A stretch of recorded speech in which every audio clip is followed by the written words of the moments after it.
All right, well, thanks so much for being here, you guys. It's great to see you all. Thanks for spending, an hour on an afternoon with me. So I'm going to ask you each to introduce yourselves briefly and share with the viewers what it is you do here. So John, why don't we start with you, and we'll sort of go around the horn. All right. I am the Director of Facilities. I oversee facilities which consist of maintenance, utilities, and grounds, which takes care of the 5 buildings across the 34.5-acre campus. And you're a seasoned vet of the museum, right, John? How long have you been here? Yeah, just over a year. A year and 1 month. But have some experience having worked with the museum before. Yes. Which projects have you helped work on at the museum? In my former career, I was working on the gallery renovation for Levis and New Media. And they look great. Oh, thank you. So, moving on. Jim? Jim Mohler, IT Director. I've been with the museum almost 2 years now. Right. Time flies when you're having fun. I handle all the information technology, resources, and personnel, which entails, the network, the computers, the phone system, and just recently taking technical ownership of security systems, and also the video cameras and things like that, access control. Project management for IT stuff as well. So kind of a catch-all for anything IT really is digital, kind of goes through me. Absolutely. Well, and it's you've done a real sort of roll up your sleeves job of it, absent any sleeves today, right? But it's so interesting. There's sort of a time capsule for me of you, Jim, right? Because it was, on the one hand, one of the last things I did was interview you, right? And then I got to see this incredible list of things you accomplished over the past 2 years. So it's sort of been a delight to come back and see all the progress that's been made on so many fronts. So congrats to you and the team. We'll talk a little bit more about how that team is evolving too. Well, thanks so much for being here. So obviously we have sort of the backbone of the museum in some ways represented here, right? The core systems and the protection of our core assets, the artworks themselves. So obviously we have this 37-acre campus, right? Hundreds of thousands of square feet of front of house and back of house space. So obviously we have thousands of people working here, right? So John, how many people do you have on your team? I'll break it up by department. On maintenance, we have 4 people to take care of all the buildings. Utilities, we have 9. It's 5 in the day shift, 4 at night. And on grounds, we have 3 full-time groundskeepers, and right now we have 2 seasonal grounds. And the seasonal groundskeepers work from when to when? They work from approximately May to October. So not nearly as many people as one might assume we have. Jim, what about on your team? Well, I think I got the smallest shop here. But I have 3 positions, 2 are filled besides me. Mm-hmm. And we stay busy. I mean, we basically tread water most of the time. We definitely are understaffed. You cut that part out. Yeah. Sorry. No, you're good. I was kidding. No, but I mean, we do a lot with the little we have. We're efficient. Keep that one. We're efficient. We got the knowledge, the experience. I'm not just a manager. Like you said, I roll my sleeves up and I get down there and crawl on the ground, crawl in the basement, and just with the rest of the folks, so. So all of you, like everyone watching and everyone else at the museum, has endured the first several months of what is clearly going to be an ongoing global pandemic. So how have you responded in your various areas over the past several months, and how do you expect coronavirus or COVID-19 to continue to affect how you operate in your areas as we reopen? So John, why don't we start with you? Well, when it first came out in the governor's guidelines of restricting or closing everything, we dropped our staff to just essential employees doing mechanical tours and checking out mechanical equipment in all the buildings, utilities down to minimal people here to just clean where areas were getting used.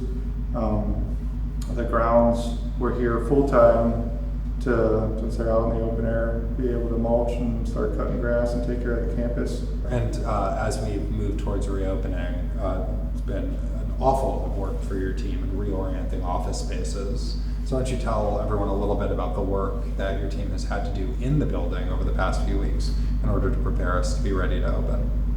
Yeah, so we went through each office space and did an evaluation of the seating areas and spacing to get meet the guidelines and 6-foot social distancing.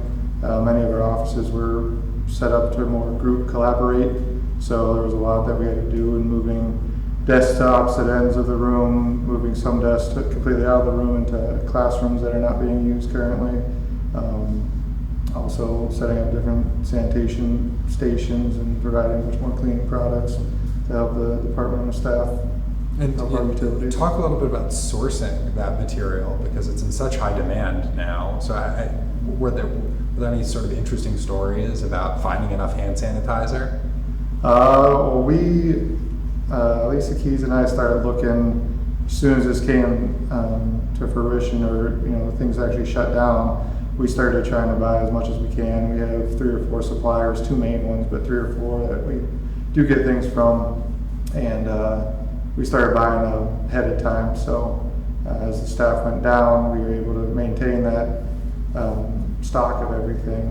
So we're still doing well right now. The staff has come back. It's a lot more demand, obviously, right now. So it'll be a continuing learning curve to keep the stock where it needs to be. Well, there are sanitizer stations everywhere, right? I sort of tell people when they visit they'll be dripping in hand sanitizer if they choose to. So John was a member of our reopening task force. There was a group of sort of 6 or so people that worked together to make sure that everything was not only compliant with state and federal standards and county standards, but also subjected the task force plans to infectious disease consultation and to industrial hygiene consultation. So really trying to create sort of best of breed. So transitioning now to, while everyone was thinking about reopening, right, IT had a double whammy, right? They had to consider reopening and moving workstations and all of the IT work that went along with facilities. Right. But also, of course, our digital channels became our primary venue for communicating and delivering content to our visitors who couldn't come to the museum. So Jim, why don't you talk a little bit about what you had to do during our shutdown and what you've had to do to ramp up for reopen? Sure. There's really, I look at it as 2 different channels, our visitors on one side and our workers on the other side. Really, the first phase was our workers, getting them the technology which was already in place. We just had to enhance it a little bit and buy more licenses. People could work from home. Doing VPN, and also looking at it as an educational thing that we already had the technology there, but not everybody was using it to the fullest. We have a lot of cloud applications and a lot of cloud storage, file sharing that we can do in the cloud that a lot of people are not really using right now. I thought of it as really an opportunity, to show people what we have and show them how to use it, working remotely. So doing that, and plus, the logistics of it, getting laptops ready, for people that, have a desktop and need a laptop to work at home and stuff like that. Mm-hmm. It was a little bit of a challenge, but we worked through it. And I think everybody was pretty happy with it. On the other side, that kind of the phase we're working on right now is how do we use digital technology to keep our visitors safe without, degrading the visitor experience, which I'm looking at all different kinds of angles and stuff. A lot of it we're already working on, like the digital membership cards, which is you scan a barcode, there's no touch. Changing the registers to where there's no touch transactions, to where you don't even have to sign.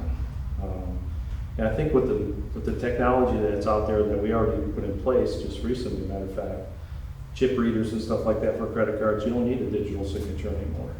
So just turning that off and rearranging things, to where the visitors don't even have to, pass their credit card to one of the sales clerks, That's right. Just small things like that, that we could look at and that we've implemented already.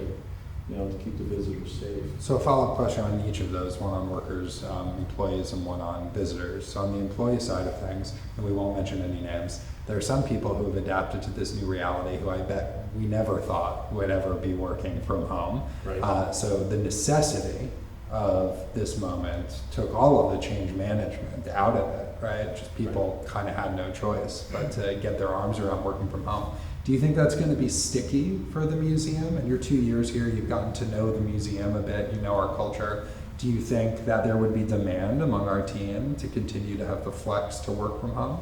Absolutely. And I've had a lot of experience setting this up, and we have the systems in place, but there's better systems out there that are more user-friendly. And we've seen that, starting off with one video conferencing system that wasn't too user-friendly and moving to another one that was more user-friendly. We've already done that. Well, like VPN, there's technology out there that we don't have to create a virtual connection with our network to access our network. There's virtual terminals that we can set up either in the cloud or on servers within the organization that we can access a virtual desktop from home, which is much more user-friendly, and we have much more control over it, security-wise and things like that. So I'm looking at different technologies going forward that makes everybody's life easier, especially employees Right. So as you working know, from home. so when Art Matters launched as a print publication 20 years ago, I doubt whoever the director was at the time thought that there would be a recorded video conversation that would involve the cloud and virtual terminals. Right. And yet here we are. That's the world we live in, and it has real knock-ons on the visitor experience as well. So you've spoken a bunch about how, especially vis-a-vis reopening, we've implemented digital solutions to help decrease friction and touch in the physical experience. We'll talk a little bit about some of the work we've done, and of course the content has been produced by others. Talk a little bit about the work we've done in creating digital content and disseminating it, and what role you think you play in that going forward. I think most of the work's really being done by marketing and communications, with me as a basically consultation type role, providing technology advice and things like that for them, and implementing some of the stuff like the barcodes and things like that for the QR codes and things like that, setting some of that stuff up, the digital displays and things like that. Not only that, and one of the things were implemented before this happened is our wireless network that's been upgraded, and that's a great tool, especially in this environment, to track visitors and things like that. We've got the latest and greatest, and we can, tell, actually distances between visitors, with the wireless network. That's right. So there's a lot of technology out there that we already started implementing, and there's a lot of technology that we're looking at too. We're looking at, technology that integrates with our security system, that can help with this social distancing as well, for the future. So there's a lot we've already done, kind of anticipating this. Maybe not the coronavirus, but anticipating, that we have to enhance our visitor experience through digital technology. Right. So this plays right along with it, so it's, we're kind of prepared, but we know what we have to do next, at the same time. So I'll ask you one other question, but then I'll open it up to the others here, so to answer the same question. So if there were one resource you could have that you don't currently have, what would it be, and why? I think more of the virtual, right now, would be virtual desktops. I mean, I worked with them in the past, and they're so much easier to work with. It's expensive technology, but I think it's worth it, And I think there has to be an ROI, developed, just to figure out, whether the cost is really worth it. Sure. As far as enhancing, making employee desktop experience easier. But to stitch that back to one of your earlier comments, so if you even think there is an analysis worth undertaking, it also demonstrates that you think working from home is something which is here to stay, which is a really important insight for us as a team as we move forward. So John, same question to you. So what is the one resource that you would most like to have and why? I don't know, that's a good question. New plumbing. New plumbing, yeah, other infrastructure things for the main building at least, yeah, for sure. Yeah. But, yeah, I could probably have a long list, but Well, it is literally your job to have a long list. So why don't you tell people about how we think about capital projects here quickly. So instead of forcing you to choose one thing, this is a huge campus, 37 acres, 11 buildings at this point. yeah, if you count the other, The museum place. museum place, yes. Yeah, so technically 11 buildings, right? There's a lot to consider. So how do you track all of that? And how do you keep track of what the museum ought to be doing when? Well, we have a list that was started, and I've been starting to work my way through that and vet it. A lot of things I'm still in the learning process of trying to figure out the best way to do that, honestly. And how far out do we look in that capital plan? We look solidly in the first 5 years, Yep. solidly, and then we get 5 to 10, get kind of probable, something that we know is going to be coming, but not too hard, and then 10 and beyond, it's kind of just thinking of what we'll need and track out even farther. But trying to track out more than a decade, obviously with some fuzziness, but Yeah. we're really trying to look 1 to 2 decades out. Yes, Yeah, I think that's a very long planning cycle. yes. It's an incredibly long planning cycle. There are things about this building that are quirky, right, to say the least. I mean, I'm thinking, right, specifically around figuring out where to place access points for Wi-Fi to make sure that people actually do have access, because Wi-Fi is not going to make it very far through these thick walls, right? So why don't all of you the same question? What's the quirkiest thing about this building, without divulging any vulnerabilities, that you think people who are watching would be interested to know? Something they haven't thought about, which is just a weird fact of this building. Anything come to mind? John, your facilities first. There's a long list of things that are in this building. So share one. A majority of our air handlers for the building, majority of the ductwork for all the gallery spaces and other spaces throughout the building. It's got plumbing, it's got electrical. And what's the footprint of our basement? Overall footprint? Yeah, plus or minus. I mean, does it run the length of the building? Yeah, it runs both wings in the center of the building. So. I bet you most of our visitors have never considered that we have a basement before. So in the same way people wouldn't necessarily realize we have a basement, people I don't think realize we have an attic. I mean, they look up and you can get some visibility for just how high the roof goes in Levis. I don't think people really understand that above those light lights, right, there's another 10, 15 feet of space. How much? Yeah, depending where you're at. Yeah. So. Well, and not only, and speaking of the attic too, people don't realize how secure that is up there. Not getting into anything, that I shouldn't discuss, but that attic is extremely secure. Mm-hmm. Anytime we go up there, we have to notify the control room and stuff like that. Yes. So, what advice would you give to me, right, as the sort of, as I said, seasoned vets? What advice would you give to the new guy about how to think about this institution, and specifically through your lens and your roles? Well, I think, one of the things I look at just about every day is research and benchmarking. Mm-hmm. Since you've been in another museum, I would ask you, you've seen their technology there and how it works, and you've seen the technology, how it works here. How can we benchmark, even not places you work, but places you've been? You've been to, I'm sure, a lot of museums. What are they doing that we can be doing as well that will enhance our visitor experience, technology-wise? You turn the interview around on me, Jim? You're turning the interview around on me? Yes, Well, so there are good benchmarking opportunities, particularly in IT, the Museum Computer Network. I'm sure you've started following. Right. I would say when it comes to IT, there are sort of 3 ages of museum development. The first was, let's call it in the 90s and early 2000s, when museums said we don't need digital, right? We're an in-presence, in real life experience. as sort of phase one.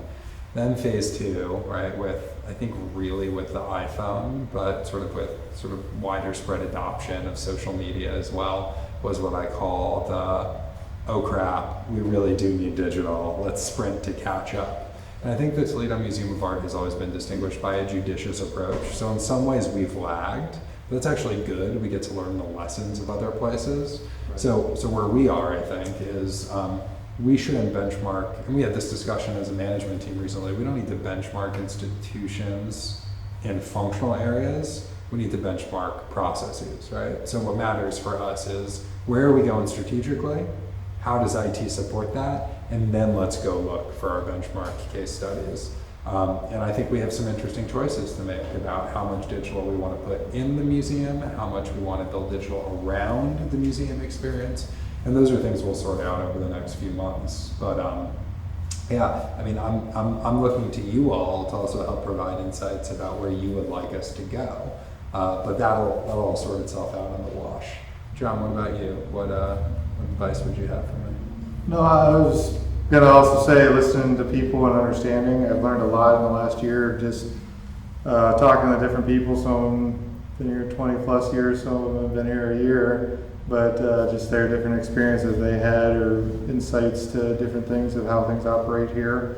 Also walking through and learning the buildings, or at least getting one tour, the behind the scenes and not the gallery tour. So the behind the scenes tour is arguably the more interesting one, right? I mean, you go to the galleries anytime, behind the scenes, that's when you really need the expert with you. Thanks for everything you do to keep the collection safe. Thanks for managing through this unprecedented moment.